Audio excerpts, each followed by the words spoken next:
இது பாத்துக்கோங்க, இந்த பிராண்ட் பாத்துக்கோங்க. ஓ இது ஓஜி தான்.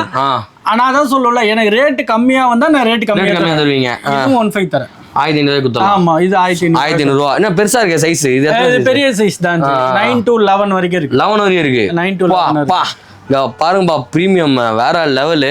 ஸோ இங்கே ஒரு கலரு, இங்கே ஒரு கலரு, இதே கலருக்கு மேட்ச் பண்ண மாதிரி நாட்ஸு வேற லெவலுங்க. லேஸ்லாம் பாருங்க, சேம் கலரு, செம்மையா இருக்கு. 1500 ரூபா. இந்த பிராண்ட்ல கிடைக்காது, கிடைச்சிருக்கு. இதுவும் 15 தான். ஐயோ, கண்ணில் தூக்கி ஒத்திக்கலாம் போலியே. சூப்பரா இருக்குண்ணா இந்த கலரு. இது எல்லாமே சோல் உள்ள ஜெல் இன்சோல் வரும். ஓ இதுலயே வந்துடும். ஆமா, நீங்க சொன்னது இந்த இன்சோல் வாங்குனீங்கன்னா 700 வரும். அதை வச்சு இது எவ்வளவு தர போறோம்? 15 தரேன். 1500 குத்துலாமா? என்னண்ணா இங்க பின்னாடி 2200 போட்டுருக்கீங்களா? நான் தான் சொல்றேன்ல, இது கம்மி வந்ததுன்னா கம்மி ரேட் கொடுக்கலாம். ஓகே, 2200 போட்டுருக்கு. நமக்காக 1500 தராங்க. வந்து டேரக்டா விசிட் பண்ணி பாத்துக்கோங்க. 1500 ஷூஸ்லாம் பாருங்களேன், செம்ம சூப்பரா இருக்கு. ப்ரீமியமான ஒரு லெதர் ஷூ வாங்கணும் அப்படின்னா நம்ம வர வேண்டிய இடம் காரப்பாக்கம் நியர்பைல இருக்கீங்கன்னா டேரக்டா கிளம்பி வந்துருங்க. நம்ம ஷூ கேலரி.